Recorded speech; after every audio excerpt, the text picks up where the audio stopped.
Olá, seja bem-vindo ao Anonymamente Zumbis, eu sou a Nath e venho aqui pra gente conversar sobre uma estreia, uma animação que chega nos cinemas agora, dia 10 de agosto. Gatos no Museu é baseado em uma história real, sim. Na verdade, baseada em gatos reais. E essa animação russa vai entregar todo esse peso histórico de felinos que foram muito importantes para um museu.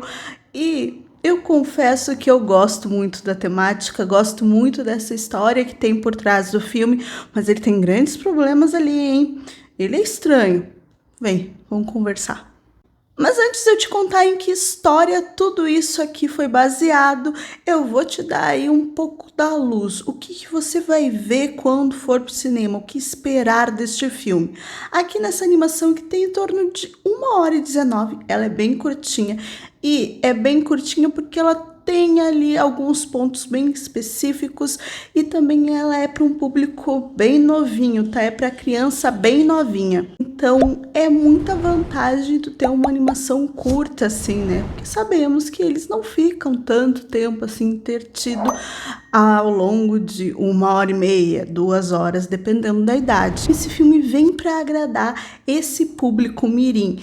E aqui a gente vai acompanhar o gato ruivo Vincent e o rato Maurice, que acabam ali vivendo, se encontrando em uma casa, uma mansão à beira-mar abandonada, já que, né, eles acabaram parando lá. Só que por conta de um incidente, o gato e o rato acabam parando dentro de um cravo, né, que é tipo um piano, no meio do oceano e são resgatados e levados para um dos museus mais importantes do mundo. Eu tô falando do Museu Hermitage, que fica em São Petersburgo, e quando ele chega lá, ele vê uma situação muito inusitada. Ele não é o único gato dentro daquele museu.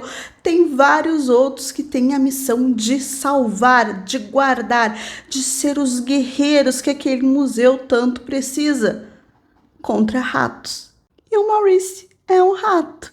E aí a gente vai ter toda a situação ali envolto, aquela caça dos gatos que estão no museu atrás do Maurice. E o Maurice querendo roer uma das obras mais importantes do mundo, que é a Mona Lisa, que está chegando no museu para uma exposição especial.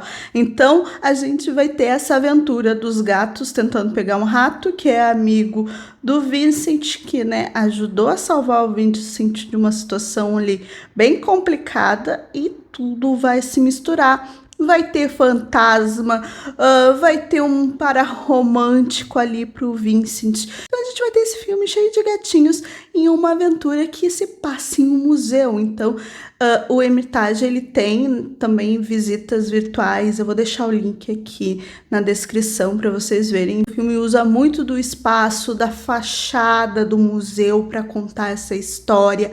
Utiliza muito a questão ali das obras de arte, mas principalmente o filme é sobre esses gatos que protegem o museu. E o Vincent pode se tornar um desses gatos importantíssimos para o museu, só que isso tudo vai depender da amizade que ele tem com o rato. É um filme que vai abordar isso, que vai abordar confiança, amizade, um legado de proteção, que é interessante desse ponto de vista, né? Para os pequenos, a questão de amizade, de cuidado com algo que é tão precioso como uma obra de arte, o que aquilo representa. Não é o filme mais bonito de animação, de traço de animação que vocês vão ver, mas ele sim tem o seu charme. Eu gosto muito de como eles caracterizam cada gatinho, e todo o ambiente do museu ele fica muito rico, principalmente quando eles mostram ali as galerias, tá? É pouco, mas em alguns momentos eles estão passeando ali pelas galerias, então a gente vê obras de artes icônicas. E eu falei que é baseado numa história real porque sim, no Museu Hermitage ele tem gatos até hoje, e ele vem de 300 anos de história tendo gatos protegendo o Museu dos Roedores, porque isso sempre foi um grande problema do palácio. E, né, 300 anos atrás foi pensado nessa solução, já que os produtos químicos não davam jeito ali na infestação de ratos que tinha o local. e os gatos foram levados e ficaram lá para combater a praga, né? Para combater os ratos, tanto de danificar as obras e também de espalhar as doenças. E os gatos descendentes, né, todos esses gatos que viveram lá durante todos esses séculos, eles passaram por muitos momentos históricos da Rússia, inclusive da Segunda Guerra Mundial, um dos poucos momentos em que o palácio ficou sem gatos, né? Foi de 1941 até ali meados de 1944, quando as obras foram retiradas do palácio, foram alocadas em outro local, mas os gatos que estavam lá acabaram morrendo, né? Por conta de fome e tal, e acabou os gatos. E daí?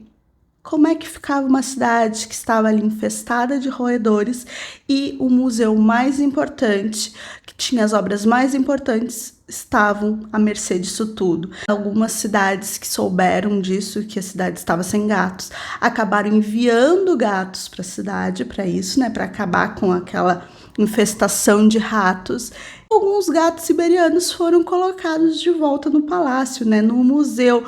E até hoje esses descendentes desses gatos estão lá, eles continuam fazendo a patrulha e cuidando em relação aos roedores. É bem interessante como o filme ele coloca esses gatos como no papel desses heróis, né? E também digamos, usando a figura de que gatos são dissimulados para também colocar uma coisinha ali, uma pitada de história a mais, o que vai acontecer com a obra, né, ali, a pintura da Mona Lisa. E eles contam no filme, né, desde o surgimento dos gatos dentro do museu, eles como guerreiros, então é fofo, acaba sendo muito fofo para quem gosta de gato, para quem gosta de bichinhos assim, histórias assim, vai adorar. O filme acaba se perdendo na realidade porque ele mistura muitas coisas e ele acaba não dando tanta história assim para os personagens. A gente tem só essa história do Vincent tentando impedir que o rato coma a Mona Lisa, e daí tu vai ver que não, tem outro rolê de fantasma no meio. Pra que eu não entendi? Vai ter a questão dos cachorros. Tem 2 cachorros que tem no filme e os 2 são muito idiotas. Então tu usa, né? Assim como tu usa as características, digamos, populares do gato, que às vezes nem realmente é tanto assim. Eles usam aquelas coisas de cachorro ser muito burrão, de ser muito agressivo e tal. E eles usam isso nesses 2 cachorrinhos que tem durante o filme, que também não precisava. A gente vai ter um filme, digamos, de invasão, de assalto. Nisso tudo a gente vai ter uma traição ali no meio. Vai ter a história romântica do Vincent com a gata Cleópatra, que é usada simplesmente como um par romântico. Ela não tem função nenhuma, ela não é usada para nada. E eu passei o filme todo querendo que esta gata fizesse alguma coisa, que ela fosse a reviravolta do filme, que ela fosse mais do que aparentava, mas não, ela é só aquela que suspira pelo Vincent e diz, ai, esses gatos, como se dissesse, ai, esses homens. Até gosto da reviravolta, né, de quem que é, digamos, esse vilão do filme, e apesar disso, ele acaba se enrolando e se repetindo em muitas situações ao longo ali da história.